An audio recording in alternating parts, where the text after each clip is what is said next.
Yes, ready, start. Mr. Speaker, sir, for realization of the goal of housing for all and affordable housing, a tax holiday has already been provided on the profits earned by developers of affordable housing. Also, interest paid on housing loans is allowed as a deduction to the extent of 2 lakh in respect of self occupied property.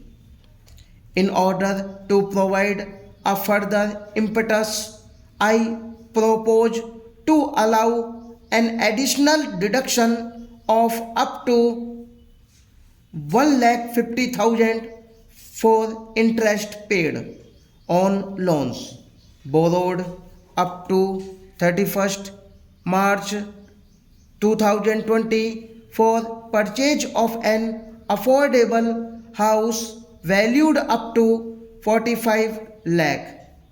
Therefore, a person purchasing an affordable house will now get an enhanced interest deduction up to 3.5 lakh.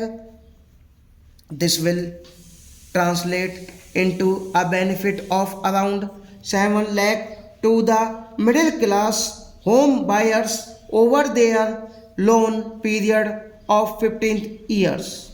Non-banking financial companies play an increasingly important role in India's financial system with the enhanced levels of regulation they are subjected to by the Reserve Bank of India. There is a need to provide greater parity in their tax treatment. Vice versa, scheduled banks currently interest on certain bad or doubtful debts made by scheduled banks and other financial institutions is allowed to be offered to tax in the year in which this interest is actually received. I propose to extend this facility to deposit taking as well as systematically important non-deposit taking NBFCs also. To promote the International Financial Services Center in Gift City, series of measures have already been taken in the past by this government with a view to further incentivizing the IFSC. I propose to further provide several direct tax incentives to an IFSC, including 100% profit linked deduction under Section 80 LA in any 10-year block within a 15-year period, exemption from dividend distribution tax from current and accumulated income to companies and mutual funds, exemption on capital gain to category third, and interest payment on loan taken from non-residents.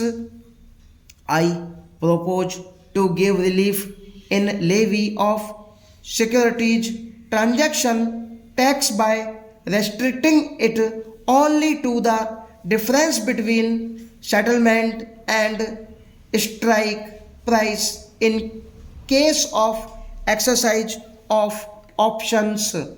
India's ease of doing business ranking under the category of paying taxes showed a significant jump. Mr. Speaker, sir, more than 120 crore Indians now have Aadhaar. Therefore, for ease and convenience of taxpayers, I propose to make PAN and Aadhaar interchangeable and allow those who do not have PAN to file income tax returns by simply quoting their Aadhaar number and also use it wherever they are required to quote PAN. Pre-filed tax returns will be made available to taxpayers, which will contain details of salary income, capital gains from securities, bank interest and dividends, etc., and tax deductions. Information regarding these incomes will be collected from the concerned sources such as banks, stock exchanges, mutual funds, EPFO, state registration departments, etc. This will not only significantly reduce the time taken to file a tax return but will also ensure accuracy of reporting of income and taxes. The existing system of scrutiny assessments in the income tax department involves a high level of personal interaction between the taxpayer and the department, which leads to certain undesirable practices on the part of tax officials. To eliminate such instances and to give shape to the vision of the Honorable Prime Minister, a scheme of faceless assessment in electronic mode involving no human interface is being launched this year in a phased manner. To start with, such assessments shall be carried out in cases requiring verification of certain specified transactions of discrepancies.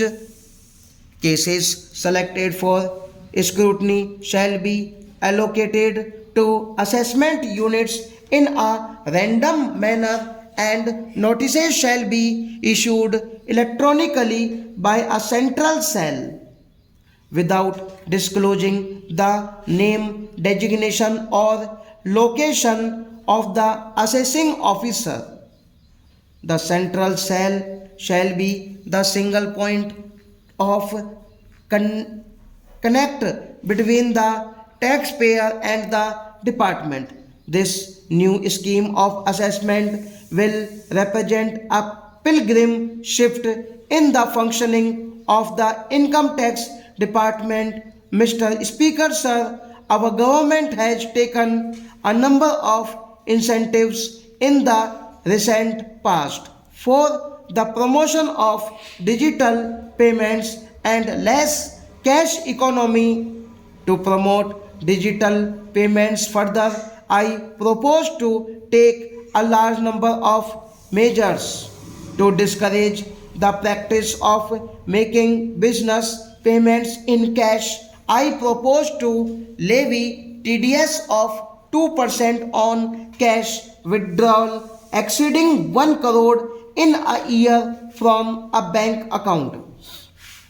Further, there are low-cost digital modes of payment such as BHIM, UPI QR code, Aadhaar Pay, certain debit cards, NEFT, RTGS, etc., which can be used to promote less cash economy. I therefore proposed that the business establishments with annual turnover more than 50 crore shall offer such low cost digital modes of payment to their customers. Stop.